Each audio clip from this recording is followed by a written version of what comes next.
Olá, está no ar o STJ Entrevista, um programa do Superior Tribunal de Justiça.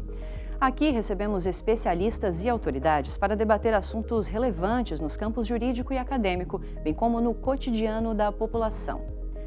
Em junho de 2026, o Superior Tribunal de Justiça sediou o Congresso Internacional Estado de Direito e Ética Judicial. O evento reuniu presidentes de cortes supremas, ministros, magistrados, especialistas e representantes de organismos internacionais para discutir temas que estão no centro dos desafios das democracias contemporâneas, como a inteligência artificial, igualdade de gênero, combate à corrupção, transparência e independência judicial e a defesa do Estado de Direito. Entre os participantes está Margaret Satterthwaite, relatora especial das Nações Unidas sobre a independência de juízes e advogados. Também professora da Faculdade de Direito da Universidade de Nova Iorque, nos Estados Unidos, ela atuou no assessoramento jurídico junto à Justiça Federal norte-americana e, posteriormente, junto à Corte Internacional de Justiça, além de ter realizado consultorias na área de direitos humanos para diversas entidades internacionais, como a Organização Mundial da Saúde e o Banco Mundial. Nesta edição da STJ Entrevista, vamos falar sobre democracia, direitos humanos e os desafios enfrentados pelos tribunais em um mundo cada vez mais complexo e conectado. Vem comigo conferir como foi essa conversa. Professor, to start with, I would like to thank you very much for being part of this edition of STJ Interview. It's lovely to be here. Thank you for having me. To begin with, Professor, I would like to know what are some trends you have observed concerning judicial independence around the world? So I'd like to talk about 4 specific trends that I've noticed, and they're happening in every region of the world, unfortunately. The first is efforts by political branches to capture judiciaries. And this is done by creating judicial vacancies and then placing individuals who are seen as loyal onto the judicial bench. The second is curbing justice institutions. And this is a way of limiting their capacity to check abuse of power. So limiting their resources, cutting their budget, maybe not giving them enough personnel. The third is the instrumentalization of criminal law or of disciplinary systems. So using those to go after independent judges and to punish them. And then finally, what I call the weaponization of populist discontent. So this is where popular leaders, especially officials from the executive or the legislature, will start to speak out publicly against specific judges. And this is very dangerous and can actually lead sometimes to non-state actors taking physical action against judges. And Professor, what are some of the main challenges currently facing by the judiciary? So some of the challenges are retaining integrity, retaining reserve, and the ability to continue work in these difficult trends. So what I see a lot is judges having to really go back to the basics, doubling down and recommitting to their ethical frameworks, to doing their job in the best way, and also to opening up to the public, talking more about what it is to be a judge, why judges are protecting the rights of all citizens, how judges ensure the human rights of everyone. And by doing that, they're starting to open the door to the public so that the court is more open, it's more understandable, and it's less vulnerable to this kind of populist attack. Professor, and what is the nature of the guarantee of judicial independence? Is it a human right?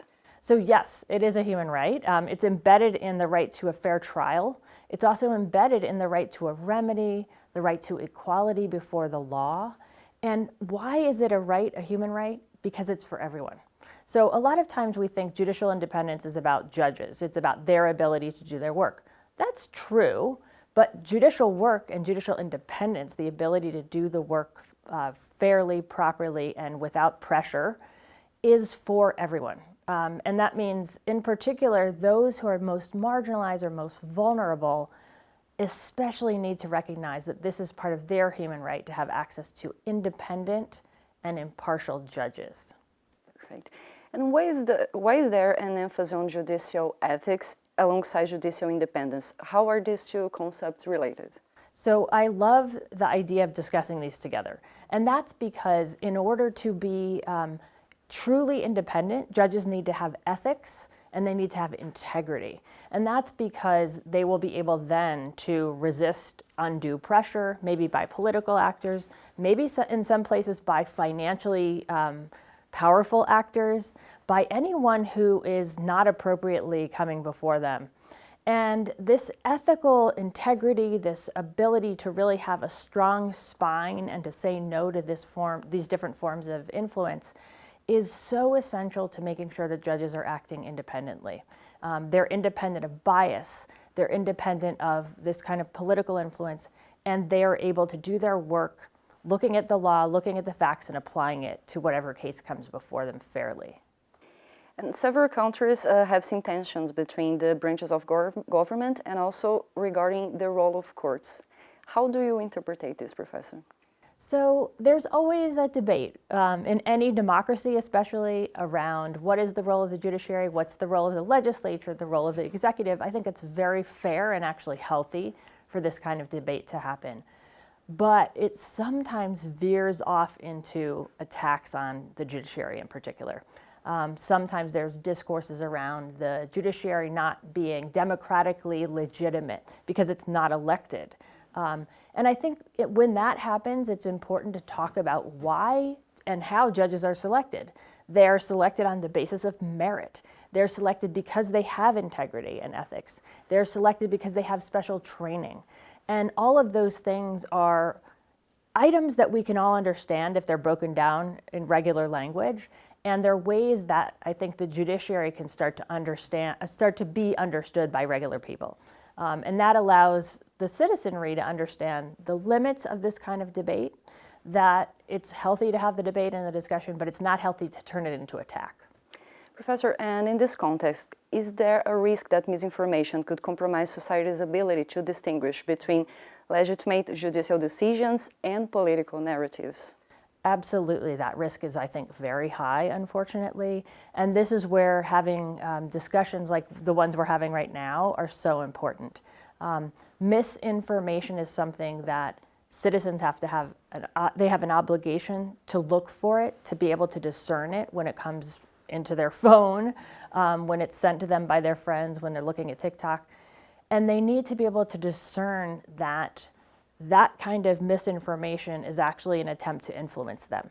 Now, what I've seen in many places is misinformation about judges in particular really on the rise. Now, some of these include things like deep fakes of judges themselves, maybe having them say things that they would never say that would be seen as inappropriate, or sometimes deep fakes about things that have happened in their life that have never happened.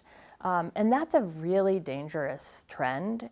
And it requires, I think, that the judiciary have an institutional response, ways of talking directly to the public that are legitimate, credible, trustworthy, that citizens know they can go to those sources and always ensure that these things are true, they've been verified, and they don't become vulnerable to misinformation.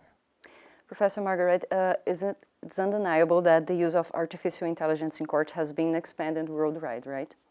So what opportunities does the technology offer for extending access to justice, and also how to maintain ethics in this environment? This is a great question, and there's no easy answer. It's something where I think the judiciary has to take a leadership role. They have to be the ones deciding when is it appropriate to use artificial intelligence in the justice system, and also which kinds are useful. And here I think Brazil's been a really wonderful leader by having its own judicial artificial intelligence system. And I think the use in Brazil shows us how it can really rapidly increase the ability of the judiciary to respond to backlogs, to ensure that justice does not get delayed, to use it for basic things that are repetitive tasks that AI is very good at, but retaining that discretion and that judgment-laden work that judges always have to do as human beings, ensuring that that's retained. And that's where you have, I think, the ethical questions around when is it okay to use AI and when does it need to be set aside for that kind of judicial work. Perfect. And Professor, you have defended the idea that judges should retain control over judicial decisions, right? Could you walk us through this idea? Sure. So, and this relates exactly to something I've said, which is the right to a fair trial entails the right to a human judge. Now, what do I mean? Do I mean that judges shouldn't use AI at all? No. As I've just said, I think it is appropriate to use it. But it does mean that that piece of judgment and discretion that is embedded in any case, because if you think about it, judges are not technicians. They are ethical humans who are looking at law and facts and trying to figure out how they work together. That's the piece that is about human judgment that we want to retain for individual human judges. Perfect. And in this context, will international regulation of the artificial intelligence be necessary to protect judicial independence and also fundamental rights? So this is a great question. I think to kind of respond to the question, I want to step back and say AI involves almost by definition a concentration of power. And if we look at the systems that exist right now, what you see is a small number of businesses, companies, in a small number of countries.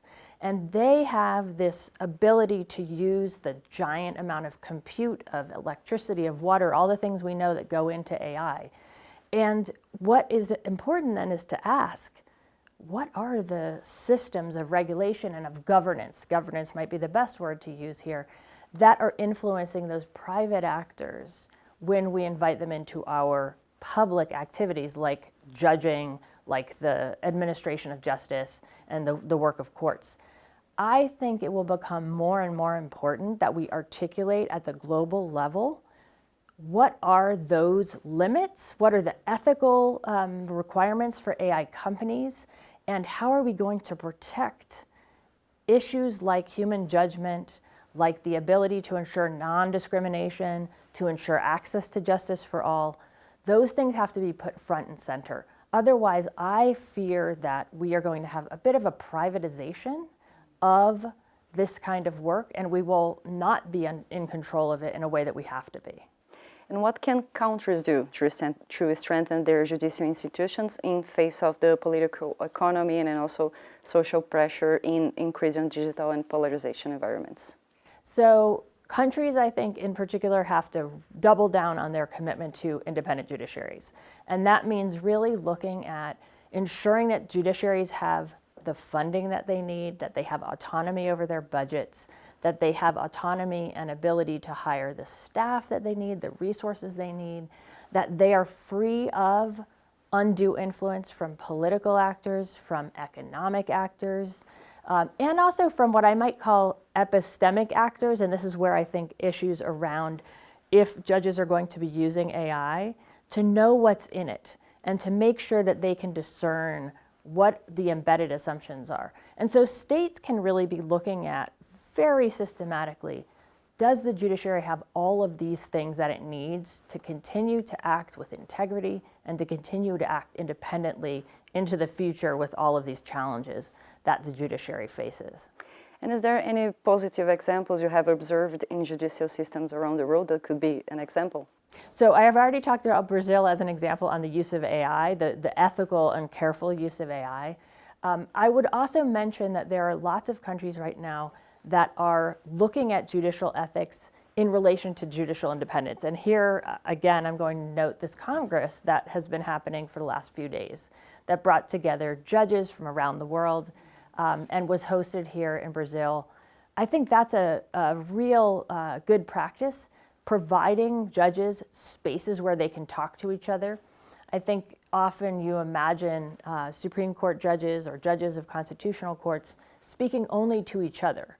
But here you have the creation of networks, global networks for judges to talk to each other about these difficult challenges, to share good practices, and to look for ways forward. Okay, so Professor, to bring our interview to a close, I would like to know what message you would like to share with judges, legal professionals, and citizens that are concerned about preserving democracy and the rule of law. This is a wonderful question. I would say it's your business, it's everyone's business to protect and uphold the independence of the judiciary, to make sure that judges have what they need to act with integrity, and to demand the highest level of integrity from our judicial systems. When we see misinformation about judges, when we see political actors attacking the courts, I think it's very important for citizens to stand up and say, this is my right to judicial independence under attack, and I reject this. And I would like to protect and advance the right of the judges to continue their work and the ability of courts to protect the rights of all. Perfect. Professor, I would like to thank you for giving us these very brilliant thoughts, and thank you for being here at the STJ interview. Thank you so much for the time. I really appreciate it.